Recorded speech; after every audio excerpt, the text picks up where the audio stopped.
Whether you're buying apple juice or peanut butter, you've probably noticed that fewer products come in glass containers these days. Plastic packaging is becoming more common. Plastic bottles and jars are lighter to carry and leave no shards of glass to clean up if you drop your grocery bag. Many transparent bottles and jars are made from a type of plastic called polyethylene terephthalate, or PET. An automated mixer combines PET pellets with flakes of recycled PET. Reprocessed plastic loses some of its physical properties, so the recycled content can exceed 10%. The PET drops from the mixer into a plastic injection machine that heats it to a piping 600 degrees Fahrenheit. The dry raw material melts into thick and gooey liquid plastic. The machine then shoots it at high pressure into a mold.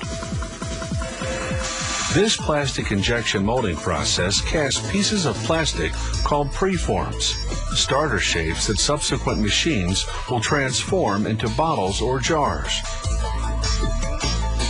The molded preforms harden almost instantly, thanks to a built-in cooling system.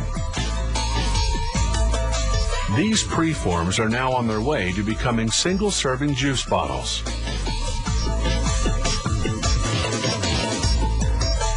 This is another plastic injection molding machine.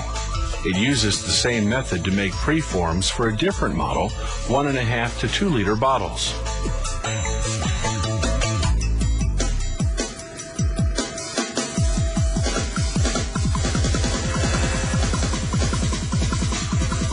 The preform's next stop is a machine called a reheat stretch blow molder. In a matter of seconds, it heats each preform just enough to make the plastic malleable, then inserts a rod to stretch the preform lengthwise, while at the same time blowing in air at extremely high pressure. This forces the preform into a bottle-shaped mold. Cold water circulates within the mold to cool and set the plastic almost instantly. This lightning-fast machine churns out 10,600 bottles per hour.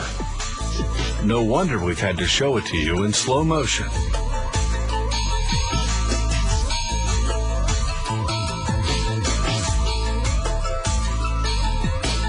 A conveyor belt transports the finished bottles to the packaging area.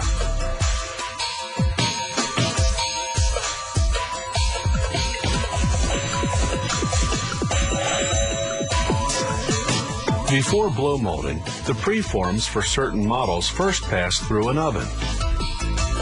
A technician sets the heat level of each infrared oven lamp individually, applying more or less heat at various points to influence the thickness and shaping of the plastic. From the oven, the preforms go into another reheat stretch blow molder that transforms them into peanut jars. It's the same process for this peanut butter jar. After molding, the machine instantly cools the plastic, locking in the shape. The factory pulls samples off the line at regular intervals for quality control testing.